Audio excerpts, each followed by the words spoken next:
the client comes in, I can't see his face. And like I would double lock the doors because that's what I always did. And then he's like, come sit down on the bed. And I would sit down on the bed. And then he would look at me and like go like this and like swipe he'd be like, hi, honey. I was wondering if you've ever had anyone slit your throat before. And I'd be like, whew.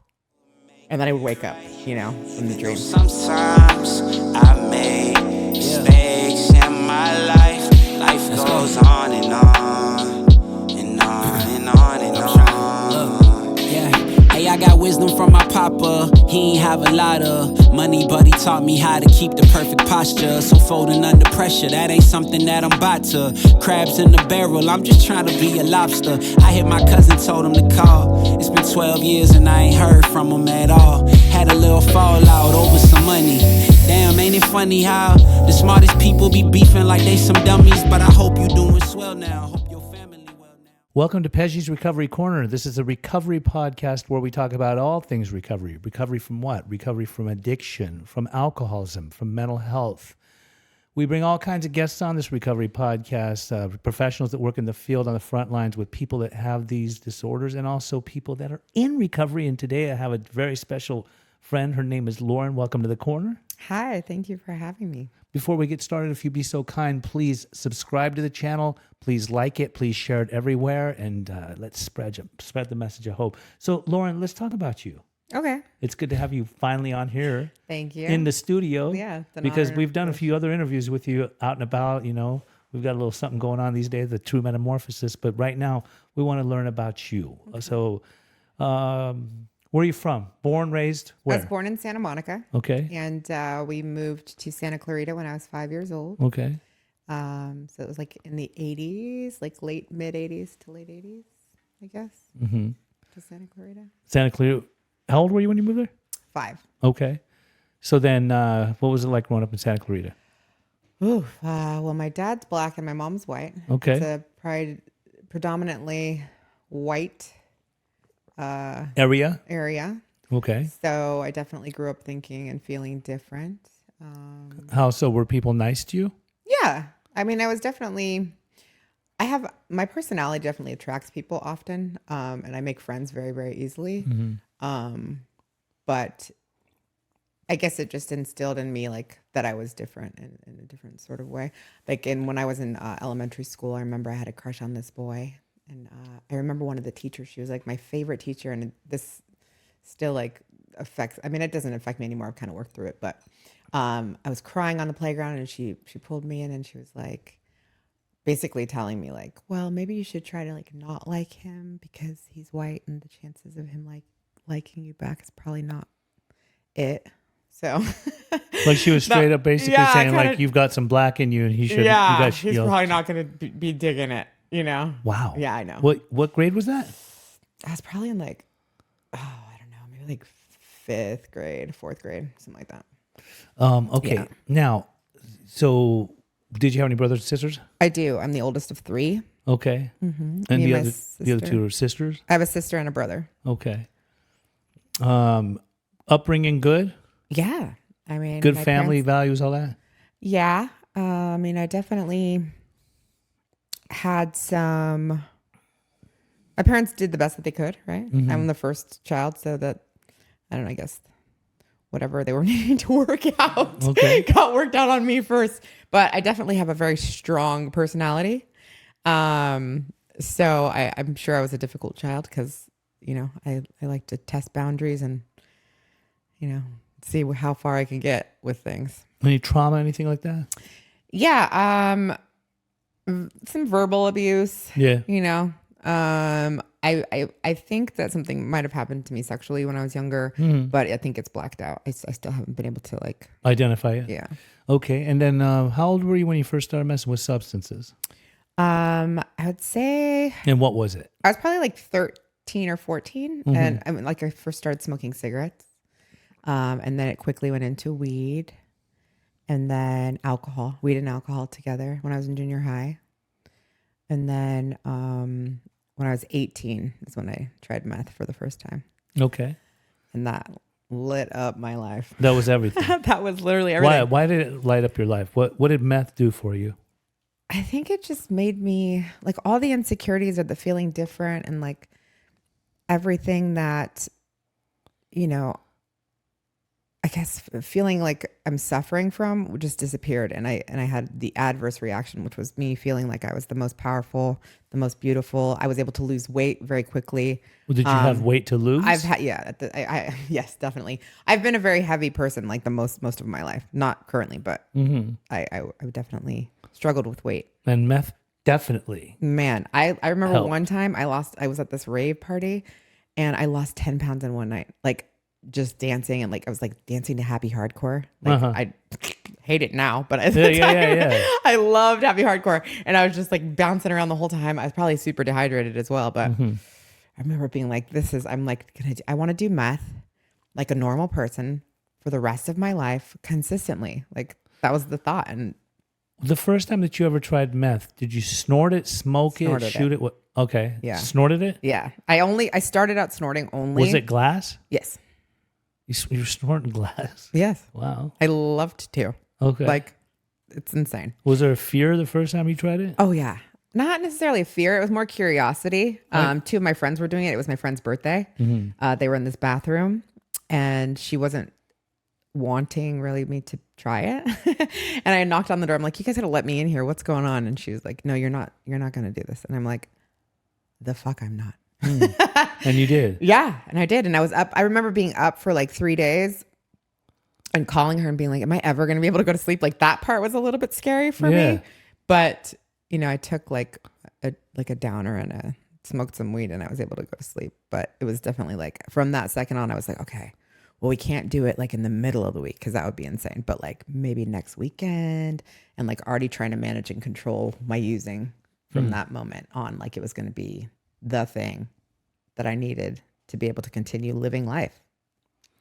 So you were 18 when you first tried that? Yeah. And how long did you do that for? Like probably it's like 15 or 17 years, 17 to 15 That's years. a long time. Yeah.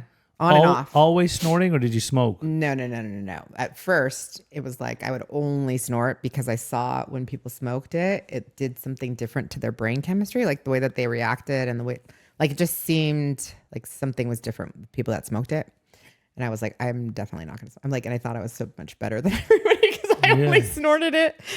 And then one time I remember my dealer, he only had this pipe. We were waiting for his delivery or whatever. And it was like a dirty old pipe. And I just remember being like, ugh, and I just hit it and I would have to like spit after. It was like, ugh, tasted so gross. And then from that, like just slowly, you know, I'd be like, okay.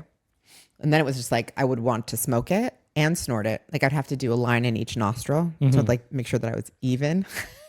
That's the lie that I told myself. And then swallow OCD some tweaker sometimes. shit. Yeah. And then swallow some sometimes. So it was like, I wanted to be like the most high possible. Did you ever, no kids? No, I don't have any kids. Did you ever get married? I did get married. How old were you then? Oh, that's a great question. It was like probably like 30. In active something? addiction? No. We had gotten sober together. He helped me get sober. He's the person that got me. How old were you sober. when you tried to get sober the first time? I feel like I was 28. So maybe I was probably like 29 or 28 when I got married. And what did getting sober consist of? Does that mean you got 100% sober of everything, or you were still drinking? Or what? Yeah, no, I went to listen. Oh, you went to treatment. Yeah. But sober means you're not intaking. Let me just specify. I mean, Being sober I'm on to the me- same page with you, but there's other people that seem to okay. think different. Right. To each their If you're own. sober, you are not ingesting or taking on any type of mind altering substances. That's okay. right. That's where we're at. Yeah. Yeah, I was completely sober. I was able to get like around, 4 years and 8 months. I was working in treatment. Wait. Did you go to treatment the first Yeah. time?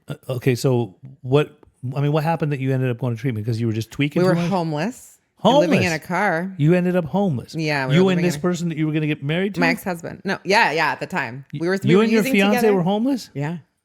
How did that happen? Let's back up. Well, we were living in Venice and we had this apartment and we were doing a lot of drugs. He was selling drugs.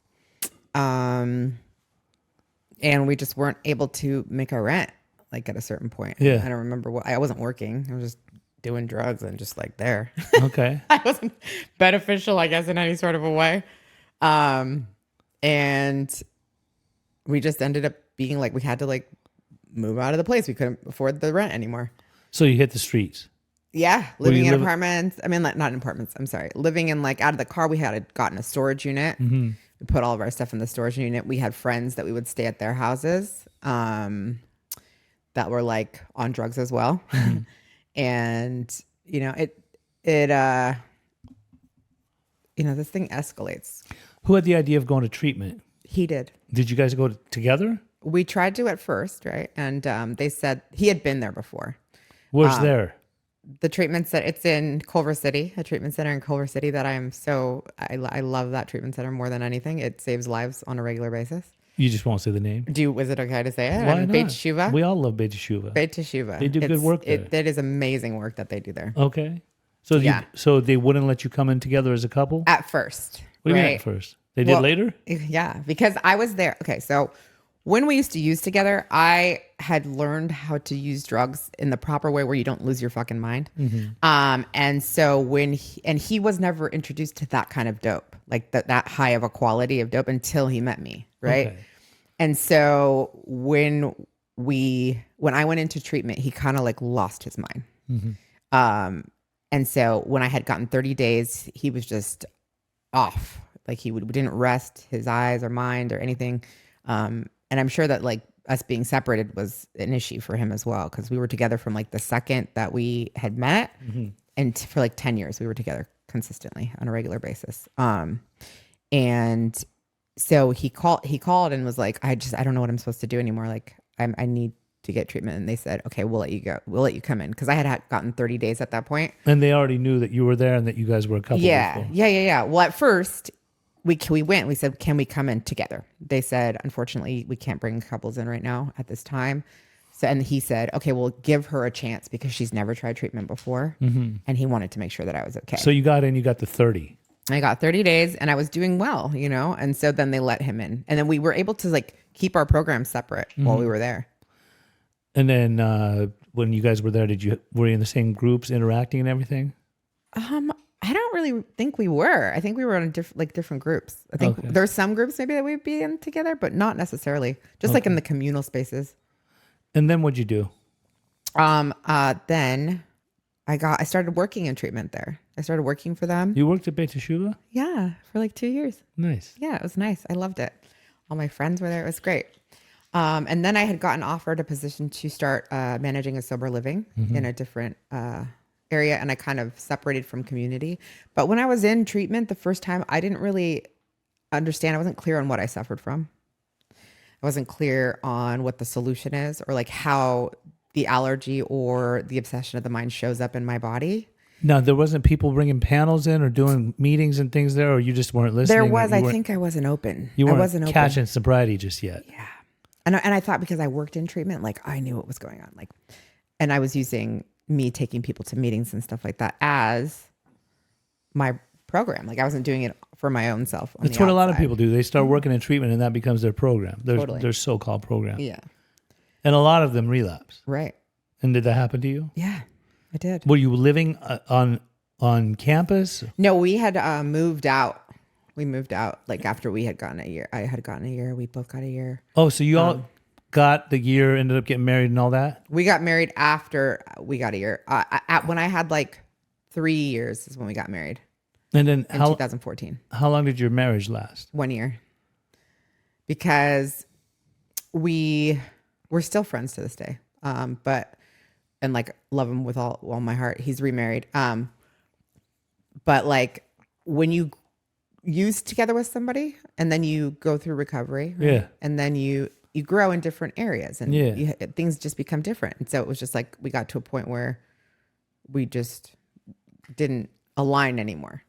And so I said that I needed to 1 year step marriage away. and you were done. Yeah, but we were together for like 10 years, 10, 11 years total. Oh, wow. Yeah. We used for a long time together. Okay.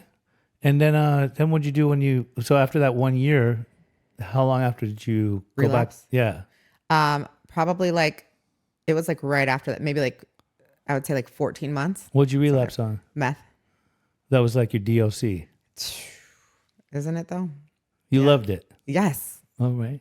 Because it's like, I don't know how to describe it. Were you scared when you went back to doing meth again? Oh my gosh, I had an anxiety attack when I relapsed. I had an anxiety attack, and he rushed me to the hospital because my limbs started closing up. I thought I was having an asthma attack because I have asthma, and he took me to the emergency room, and like my limbs were locked up in the emergency room. And then what happened? Did you get out of there and continue to keep using? No, I get out and I went back into treatment again.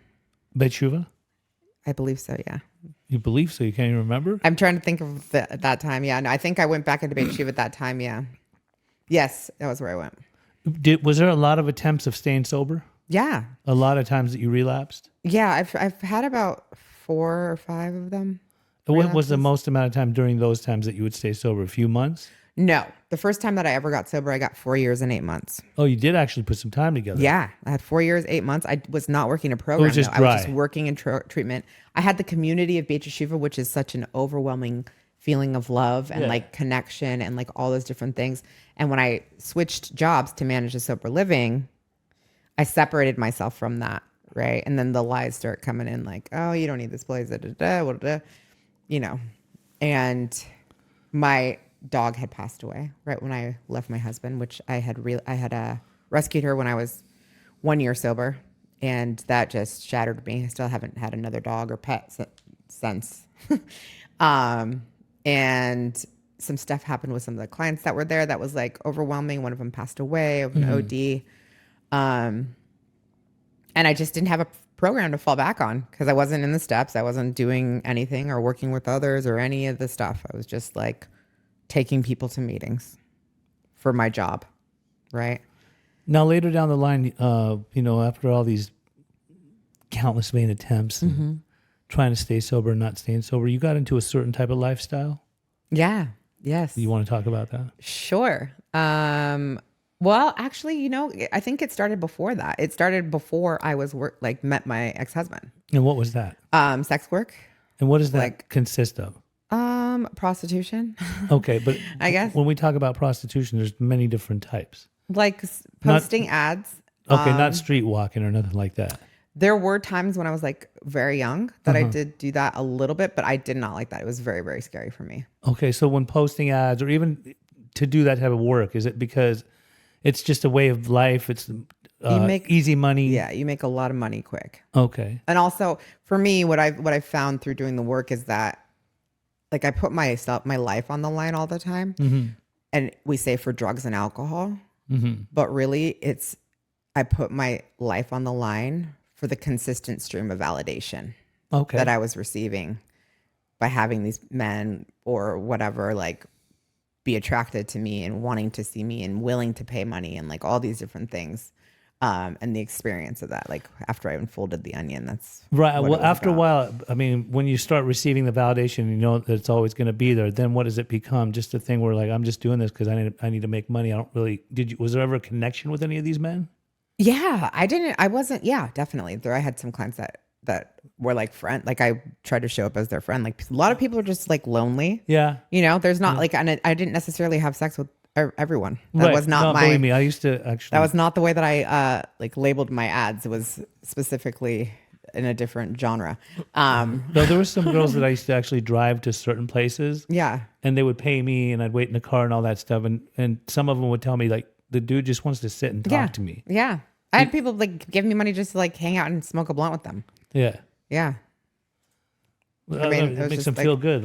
Yeah. I mean, it's definitely, also, I think it's not just the validation though, that you feel powerful. Like you have power over like, men or whatever, or like I'm a little bit more bitchy when I'm doing that. Like, I'm like more like, I don't know how to describe it. I'm like very kind person, nice, like, but I become more like, no, like just very like rigid. Yeah. I think. Yeah. Of like who I allow access to me. Like I'm so fucking special gem or something, Do you think doing that type of work messed you up psychologically at all? Yeah. At the end of one of my relapse, I started having this premonition. well, there was multiple things that happened, right? I had gotten 2 tickets. One of them, I had a very serious traumatic experience in Long Beach, where the vice prostitution people came in and Doing like a sweep. no, it was like I had been talking to them before I flew myself to Florida, and then when I came back, I was just like, okay, I'll just see one more client, and he came in and like he said, like, you know, he touched me and sexually assaulted me. I was gonna, that's just a whole nother thing, but it was very, very traumatic because it threw me off. And when I didn't know that they were allowed to touch me or like do those types of things, and at the very end, the chief guy who was like, first off, it was all men in there. There was no women that came in to like make sure that there was like a woman present, right? And he was like, "Do you have any questions for us?" And I was like, "Yeah, like I was under the impression that you guys are not allowed to like touch me or whatever." And the chief was like, "Honey, he could have had sex with you if he wanted to, and it wouldn't make a difference." And then just slammed the door and walked out. And I just was like, "Whoa, yeah," like just shaking. And like I don't go to Long Beach to this day. Like I don't like Long Beach. It gives me there's trauma." Yeah, it's a definitely trauma response, you know? It throws me off. I can't remember. There was something else that we were talking about that I wanted to talk about. I've had like, you know, just even going home late, like I was robbed at gunpoint at my front door when I was living by the Beverly Center. And like just a lot of different oh, that was it. The premonition. I kept having this dream whenever I'd be in like Orange County or in Inland Empire. And it was like, it wasn't a dream though. It was like I guess it was a dream. It would be like, I come in, the client comes in, I can't see his face. And like, I would double lock the doors because that's what I always did. And then he's like, "Come sit down on the bed." And I would sit down on the bed.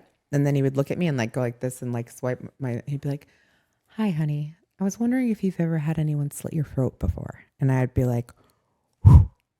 And then I would wake up, you know, from the dream.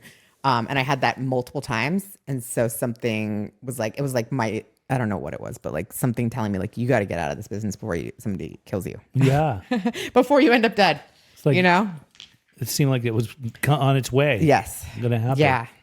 And I'm very spiritual, and I have like, I know things sometimes that, you know, normal people wouldn't know just for whatever reason. And so I didn't know if it was a premonition that was like, it was actually happening. It was actually coming for me, or if it was like just my subconscious trying to like tell me that I'm not on the right path. It's got to be that. Yeah. I mean, we talk about God shots and those little, like when your conscious is really speaking to you. Totally. And it would only come when I was in certain areas. So that's why I was like, oh my God, maybe he's like close, like whoever it is.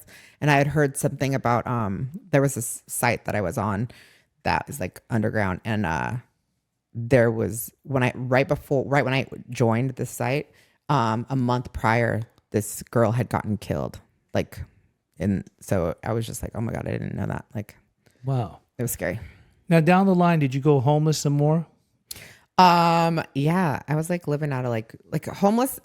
To me, I was homeless living out of my car. I was homeless living out of hotels. Yeah. Right. And so I was doing this. You didn't have a permanent fixture like right. But there were times that I remember being homeless, like, but I always had a car. But that's not like necessarily not homeless. Yeah. You know what I mean? Just all my things in my car and like trying to find a bathroom. Oh, that was the worst part, is like waiting for a bathroom to open. Yeah. So you could use the bathroom. Now, you ended up quitting meth. Well, you got sober again, right? But the only thing that you stayed sober, like you ended up staying sober from meth for a while, right? Right now? No, the time before. You know how you said you're 7 years sober from meth? Yeah, about 7 years. So meth did you and go alcohol. to treatment again or something? No, this time I was able to just see that my behavior. I took 2 hits of weed. Oh, you mean when I got sober from the meth? Yes. Yeah, I went to treatment again. I went to treatment, and then I did sober living, and then I started working with the homeless at a homeless shelter in Santa Monica, and then I started working in Skid Row, and then I started working in Hollywood, and I was able to accumulate a lot of time, just like baby steps, putting one foot in front of the other. I still at this time wasn't really doing a program. I was doing it like maybe 50 to 60%, which we know if you only do it 60. It's not gonna work. Right.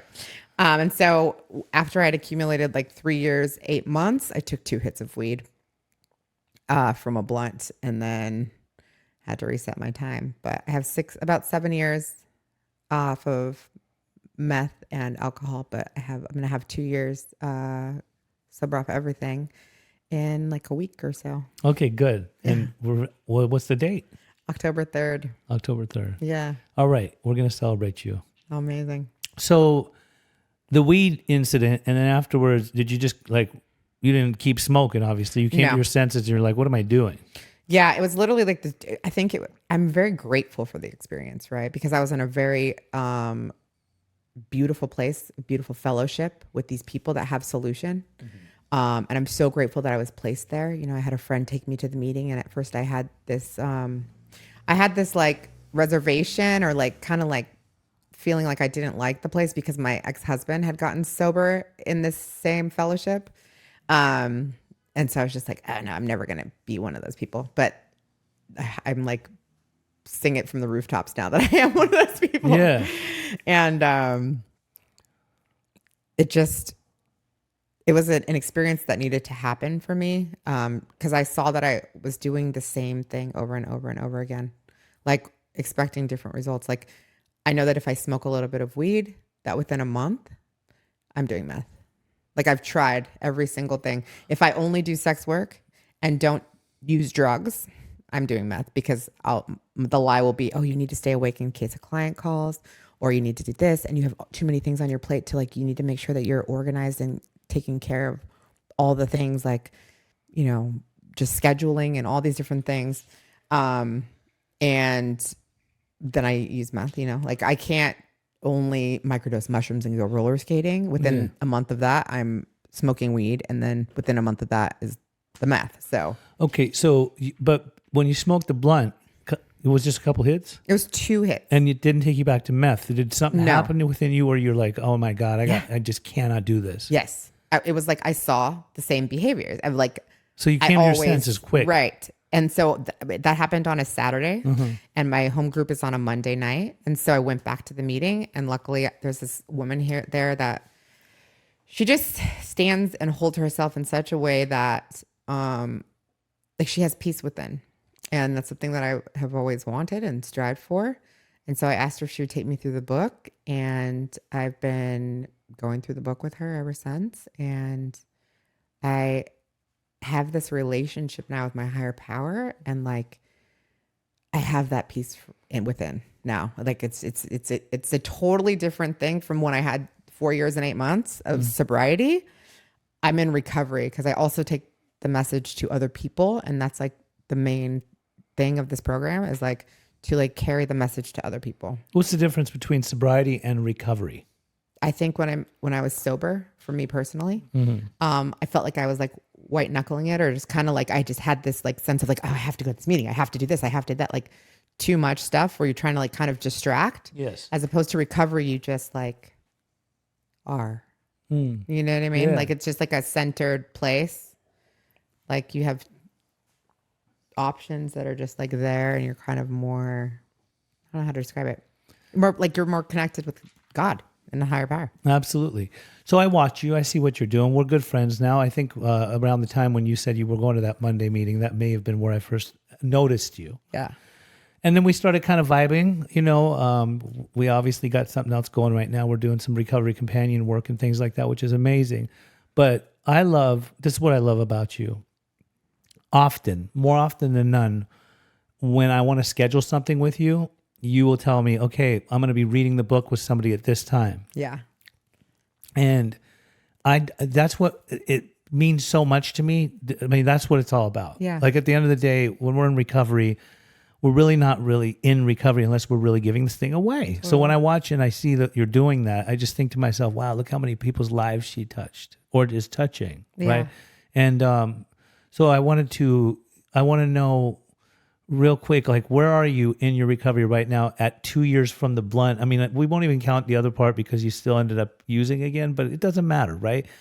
This is your recovery. Like this Right. is, where are you in it right now, and what do you foresee in your future? Where am I? Like, where am I in my steps, or where? I Just know like where you- am I my recovery? Yeah. Well, I'm a secretary of a meeting, of a pretty big meeting. I love it. I have a couple home groups that I love to be present for. I show up early for them, each one. Like I'm always an hour early, just because it like sets my week off. So Is this stuff that you just figured out on your own, or did your sponsor tell you, or who? No, my sponsor didn't tell me. I just, Just know to kind of show early. made friends with people and like just found what fit for me. Right. You know? So I set my week up. My home groups are Sunday and Monday so that my recover, like my week goes smoother if I have those two meetings at the forefront. Yeah. I try to read with someone every day. I try to carry this message to an alcoholic or addict that is suffering every day. I would love it to be multiple times a day, but it just isn't at this time.